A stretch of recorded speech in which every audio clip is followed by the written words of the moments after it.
Moving right along, camera seems to be cutting out as it did before, this time at 8:31. It was 10:01 yesterday. 300 times as many people died in Hamburg during the 10-day blitz as died in Coventry during the entire course of the war. Not even Hiroshima and Nagasaki suffered the smashing blows of nuclear explosions could match the utter hell of Hamburg. Martin Cady, in the night Hamburg died. Churchill knew that Coventry was going to be bombed. He had the news of it, turned around. He was actually headed out there for the weekend, turned around.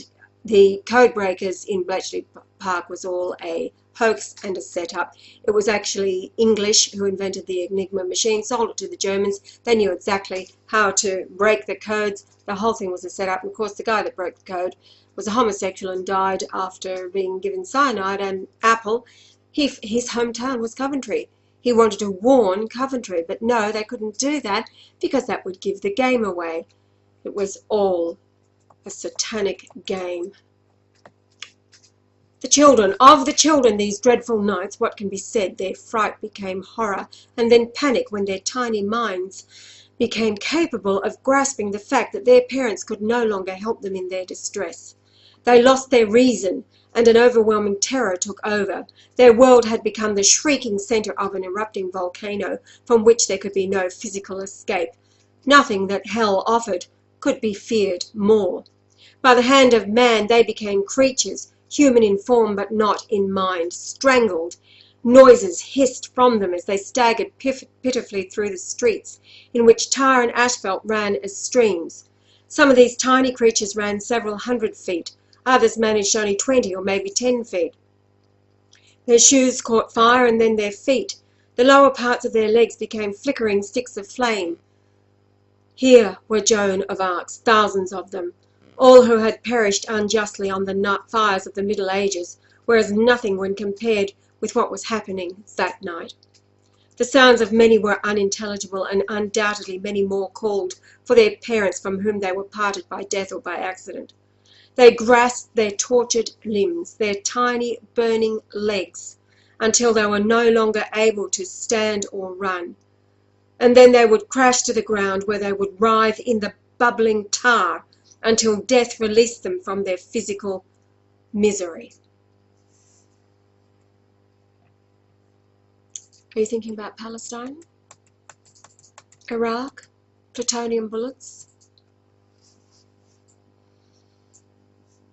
Dresden, the long-suppressed story of the worst massacre in the history of the world, the devastation of Dresden in February 1945, was one of those crimes against humanity whose authors would have been arraigned at Nuremberg if that court had not been perverted.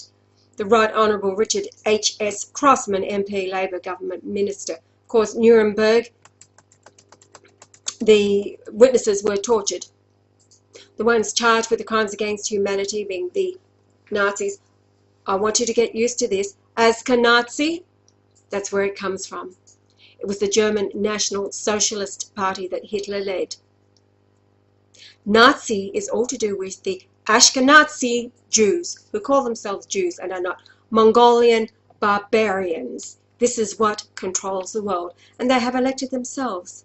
And their God is Lucifer. So yes, their God has chosen them. They are the chosen race of Lucifer, and is why all of these atrocities, they are the maggots behind the scenes, pulling the strings, causing it all to happen. It's all to do with wiping out Christians, the white races, fighting against each other, and yes, the Muslims too. International law against the use of phosphorus. Men, women and children too ran hysterically, falling and stumbling, getting up, tripping and falling again, rolling over and over.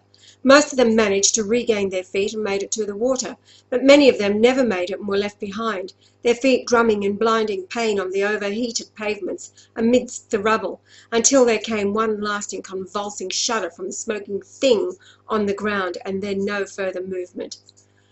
Phosphorus burns were not infrequent. US Strategic Bombing Survey. Phosphorus was used because of its demonstrated ability to depress the morale of the Germans. That's an official British source. What's that? You can't put it out. Phosphorus? No. Yeah, I was just saying you can't put phosphorus out.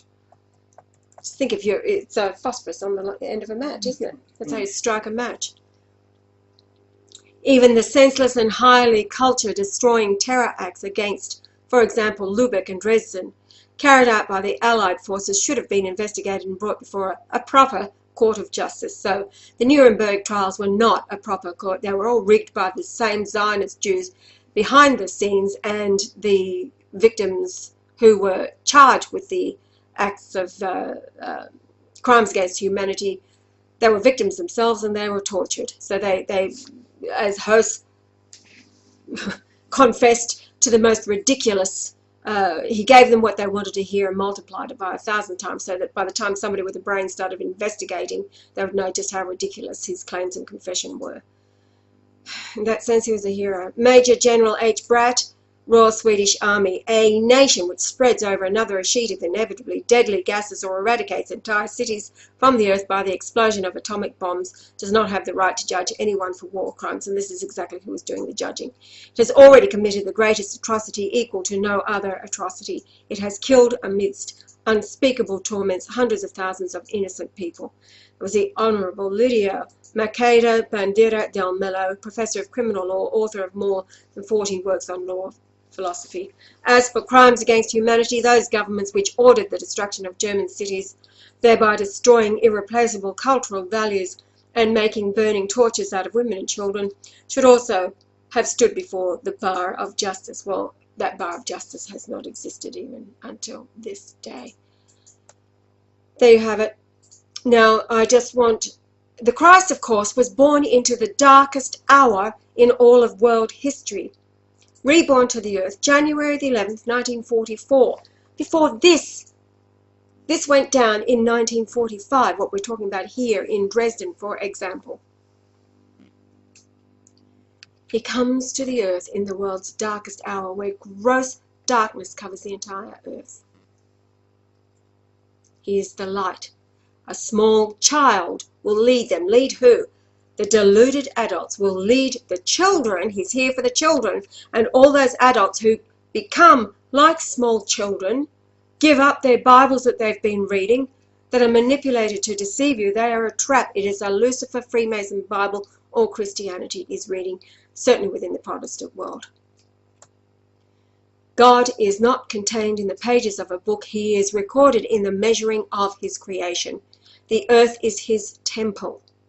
The end of the world is the end of this geopolitical system. It is not the end of the earth. The earth is his creation and it is his footstool. When he takes over in the days ahead, he will rule and reign with a rod of iron.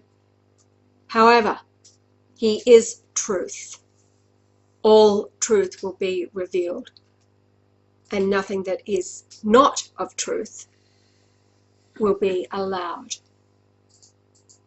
Paradise comes to the earth, the Lord's Prayer. And as soon as the deluded masses out there realize that they have been distracted from the biggest news in all history, which is the second coming of the Christ, has already occurred, and announced by the hero, Benedict, who's paying the price, having lost his beloved papal staff to kidnapping at best and murder at worst, and what has been reported, left alone with George Gainswain, who has sworn, in order to preserve his life, and probably that of Benedict, is what he would have been told, to say nothing. Well, the two of them will be released, and they will rule and reign with the Christ, as the Christ builds paradise upon the earth for the children to come. And all I can say is the sooner that you lot wake up out there, the sooner. You're all longing for it to stop. It stops when the world recognizes that the Christ is here, just as Benedict did, who had the humility to see God, the promise. Jesus speaking, the pure in heart shall see God. On the earth, the image in the Shroud of Turin, the blatantly obvious, for the pure in heart to see and recognize him. Everybody else, doesn't matter. You're already in hell. This is hell. You can remain here.